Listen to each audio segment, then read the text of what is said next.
host for Give God 90. It is an honor and a pleasure and a privilege to have you join me for just a little while today as we look through some things that might surprise you just a little bit, might not surprise you at all. I want to welcome all of our new and ever-growing I guess we could say audience almost, but it's really becoming kind of a family when you look at the way people are communicating with each other here and doing some other things. It's really a pleasure to have the folks who have been listening to me for a while welcome the new folks, and it's just amazing to see this happening. Not always on the public venues, but I see some private things going on every so often, and I certainly appreciate that. I want to remind you, if you haven't done so, you can download the Give God 90 app. It's absolutely free for your Apple or Android device. Gives you all kinds of control over this program because you can go back through the archives and search that.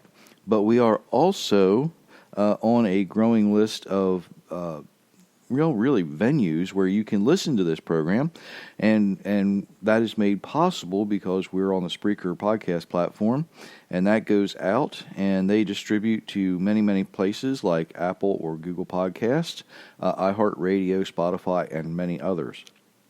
If you're listening on one of those, thank you so very much for doing so, and we welcome you as well. I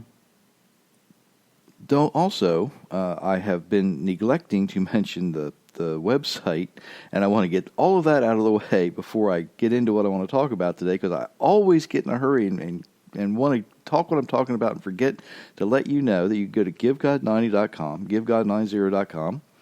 It's absolutely free. There is a program there that helps you improve your life in 90 days. It's not goal-based by any means. But all it does is it walks you through some steps to put you in the direction of following your Creator's instructions to help you live the life you are designed to live. And my belief is, and many other people also now believe, many other people also believe that if you simply follow the Creator's instructions, live the life you are designed to live, that it must improve. You cannot degrade.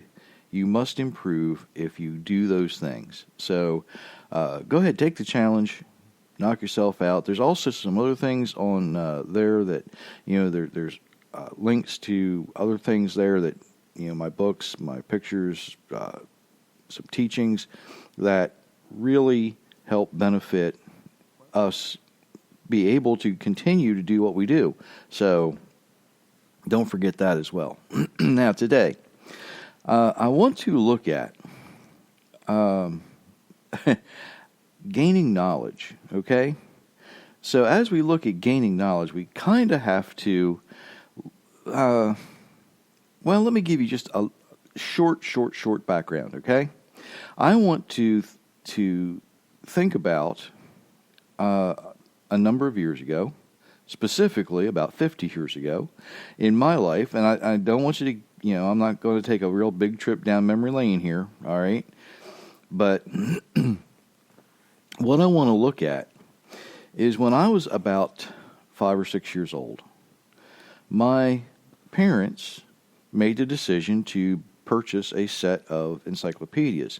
My next older brother, who is 10 years older than I am, was in high school. I was getting ready to enter school, or in school. I can't exactly remember when they showed up at the door, but it was before he graduated and about the time I was in first or second or so grade, and these encyclopedias came. It was World Book instead of World Book encyclopedias. That was our internet 50 years ago.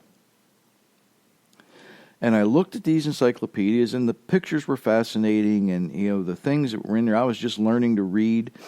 So as I'm looking at these things, I'm thinking, wow, there's a whole world of information. And probably one of the reasons that I enjoy technical reading, and I have said this many times, I rarely read fictional stories for enjoyment. What I like to read is information. What I like to read is factual, nonfiction information. And I think that seed was probably planted in that set of encyclopedias. So as we look through that, as I looked through those encyclopedias, and as I got older and developed the communication skills and the reading skills, I realized very quickly that most of the information I needed to function in the world was in these encyclopedias. And so I began to read through these encyclopedias as time allowed. And in the wintertime, that back then, there was a lot of time allowed. So I'm looking through and reading these encyclopedias, and about the time I guess I was in the 5th or 6th grade, there was 2 other books that they decided to purchase. They were basically dictionaries, but they had much more information in them than that. They were almost mini, if I could use the term, mini student handbooks. They taught you how to study. They showed you some things, and as I'm reading through these, they were equally fascinating. The dictionaries that were there, the definitions, there were 2 volumes, and they still sit on our shelf, believe it or not. After my parents passed, I sort of acquired them, inherited them, if you will. Still sitting on my bookshelf. I can see them from here. And what they are 2 separate dictionaries. One is extremely concise. The other is a little more basic, but it has much, much more information for students in it as well. As I say, helping you develop those study skills. And so tell you this to give you that background, that my quest for knowledge, if you will, my desire to learn, was founded at a very young age. And what I want to look at now is Solomon as he lays out what we should have as a quest for knowledge. So let's look in Proverbs, beginning in chapter. What we find when we look at Proverbs chapter 1 is Solomon is laying out some things, and he says to know wisdom and instruction, to perceive the words of understanding, to receive the instruction of wisdom, justice, and judgment of equity, to give subtly to the simple, to the young man, knowledge and discretion.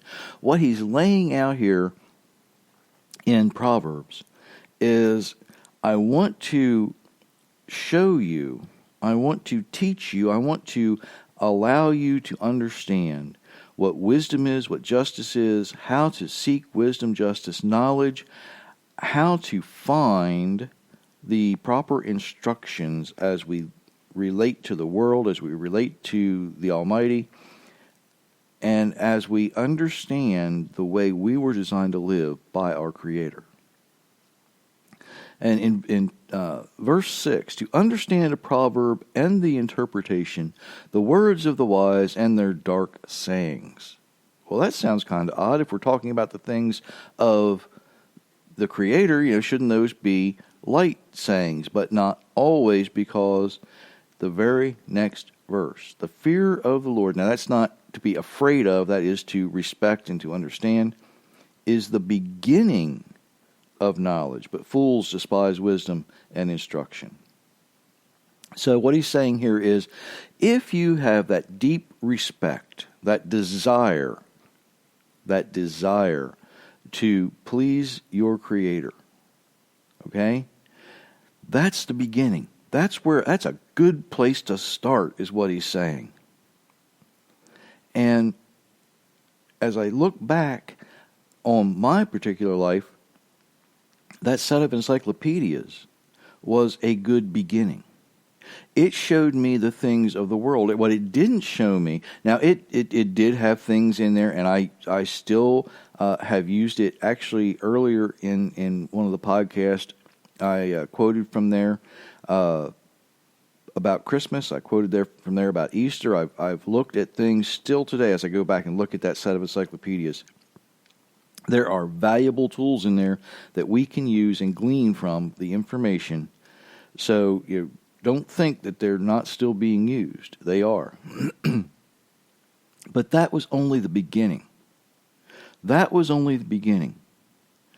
We should never, ever think that we reach the end of knowledge, because we can never achieve that. It will never happen. We are created beings, and in being created beings, we will never have the complete and full knowledge of the Creator. But we have a good start if we respect our Creator and have a desire to learn. If we have a desire to learn, a desire to understand, then we can go on. And oh my goodness, listen to verse 8. Hear the instruction of the father and forsake not the law of your mother. He's saying, look, your parents should be able to instruct you. They should be able to tell you. Why is that? Because in verse 9 he says they are an ornament of grace onto your head, and they are chains around your neck. What? They're chains around your neck? Yes, they are. Because chains keep you grounded, okay? If sinners entice you, don't consent. Don't go with them. If they say, come with us, let us lay and wait for blood. Let us lurk privately for the innocent without cause. Don't go down that path. Don't go down that path. My goodness, there is so much information that we have in what Solomon has to say. But I want to go back for a second and talk about, their ornaments of grace. They will, as ornaments of grace, what they are trying to do is impart to you the things of knowledge that come directly from the Father. Okay? They're trying to teach you good things most of the time. Good parents do that. Now, I realize there are some parents out there who fail miserably at this. Sometimes because they don't know, sometimes because they have chosen to go the opposite direction. But that does not mean, now listen carefully, that does not mean that you cannot make the proper choice. Okay? Just because someone, whether it's a parent, someone you once trusted, someone, maybe it's a sibling, a good friend, just because they go down a wrong path does not mean that you should follow them. You can follow them, you're free to follow them, but it doesn't mean that you should follow them. For a parent who has rejected the Almighty, and I see this quite a bit in the secular, I have to be careful how I say this, school type situations where, children of professors, of teachers, they hear their parents say one thing about maybe millions of years of evolution, but the children see things different. The children actually see the creation for what it is, and there's this rub with parent and child about, maybe you don't have it right. There are more drastic changes than that too, right? There, we have parents who really have gone astray and don't know how to treat a child. Sometimes that becomes abusive in many different forms.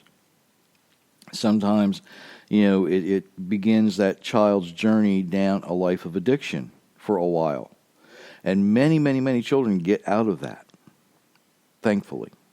Many children get out of that. Other times, we see parents do things physically to harm children where they just flat out abuse them. That's not the type of parent who is, adorning ornaments of grace around the heads of their children, is it? But that's what a parent should be doing. That's the way things should work, or that's the way they're designed to work. Quite often, these children will understand that's wrong, and they will turn around. They will seek the knowledge of the Almighty, and they'll figure out, my parents got it wrong. I don't want to get it wrong. So they will do what they can to adorn their children with that grace, that knowledge, those things from the Almighty. Whether they realize what they're doing or not, that's what they're trying to do. But let's concentrate for just a second on these chains around the neck that Solomon talks about. These chains are designed for two things. They keep you grounded. They keep you, and I don't want to say they keep you tied to the porch of the Father's house, but that's kind of what they do, because what they're doing is listen carefully, they are limiting your exposure to the worldly things until, and this is important, until you're ready to learn about them. We can protect our children two ways. When they're very young, we protect them from information. Okay? Let me say that again. When they're young, we protect our children from information. You're not going to explain to a 4, a 5, or a 6-year-old something the exact same way you're going to explain it to a 12 or a 13 or a 14-year-old. Now, sometimes children mature and advance at different ages. So you have to be the one to decide what information you're going to impart when. As we get older, as our children grow, we stop protecting them from information, and we begin to protect them with information. So we go from withholding a little bit of information. We don't lie to them. We just might not tell them things the exact same way. Later on, once they're ready to hear and understand, now we're protecting them with the information. It's still kind of a chain, but what we're doing now is we're loosening that hold just a little bit. We're saying, okay, we're going to give you, the term a longer leash, so to speak. That was a term that was used where I grew up. You put them on a little longer leash, put them on a little longer lead. You do things, a little bit at a time, a little bit at a time. You're not going to throw a 4-year-old into a calculus class, right? But you can, once they have a little bit and a little bit and a little bit, and they have the foundational understanding, by the time they're 14, 15, 16, you should be able, if all things work right, you should be able to put them into the physics, the calculus, all of those advanced things. And I'm using that as an analogy. Y'all know what I'm saying, right?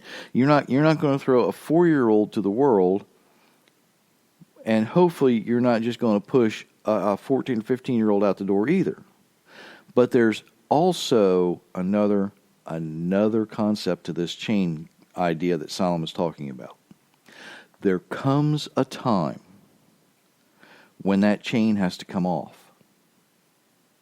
And as you impart knowledge to these young people, when they are ready, you take the chain off and you say, now I've given you as much information as I possibly can as a parent.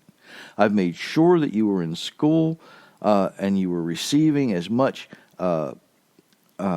knowledge as you could as a student.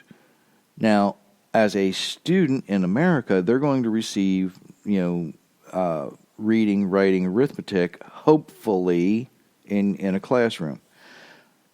Family life, relationship to the Almighty should come from home or church or synagogue, or you know what I mean, right?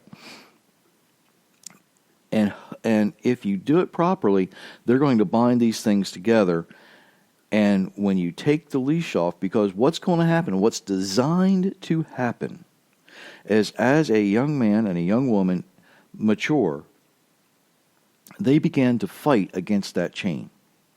Some parents like to think they're fighting against, the knowledge, but what they're actually fighting against is the chain, because now they see and they think they're ready to go.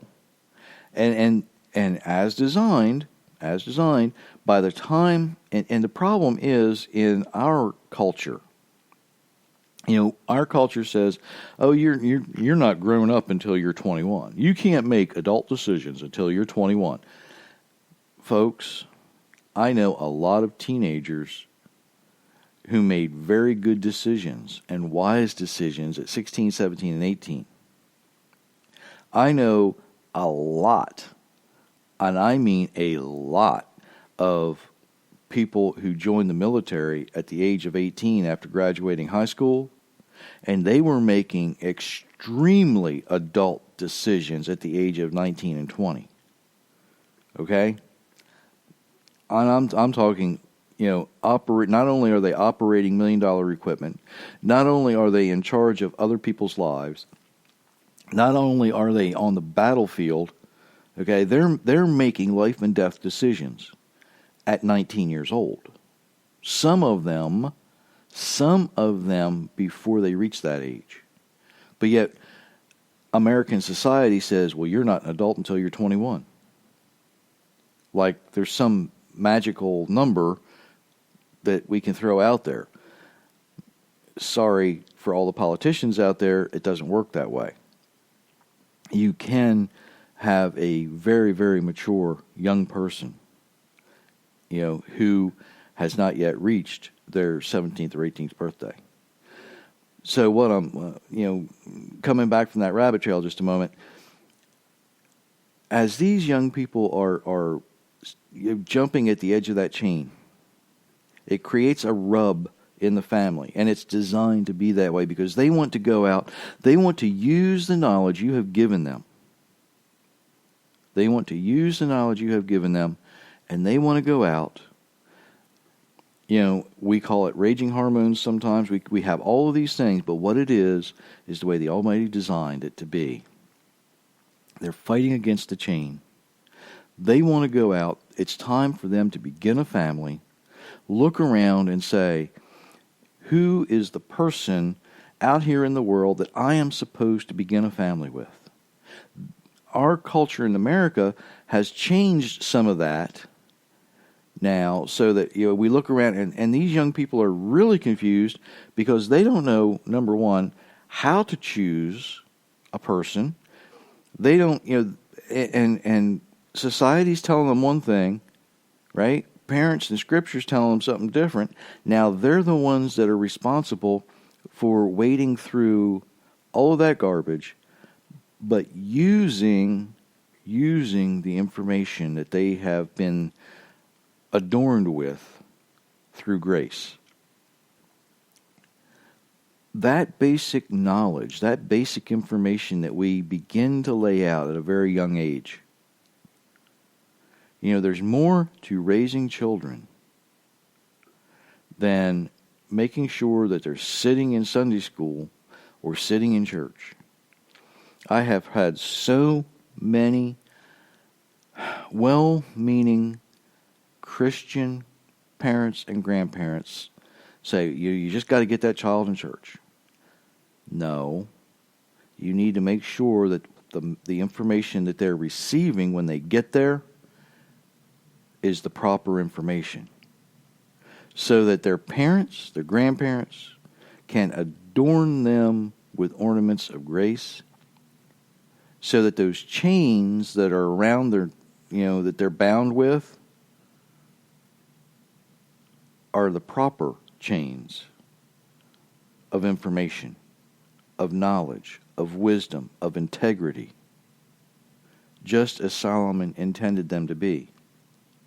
When we look at knowledge, the way we impart knowledge to other people is important, especially the way we impart knowledge to our young people. And the only person well, I shouldn't say person, the only people who can determine how to impart knowledge are the adults responsible for these children, who know the children, who understand the children, who care for the children, and who realize and recognize when they're ready. Part of the problem, and here's the sad part of the problem, is many adults don't recognize or understand that because it was never, the proper information was never imparted to them to begin with. And it begins this cycle, and it's really interesting because in Jeremiah chapter 16, Jeremiah writes that our fathers have inherited lies. Now, on one level, he's absolutely right about, the way things come down.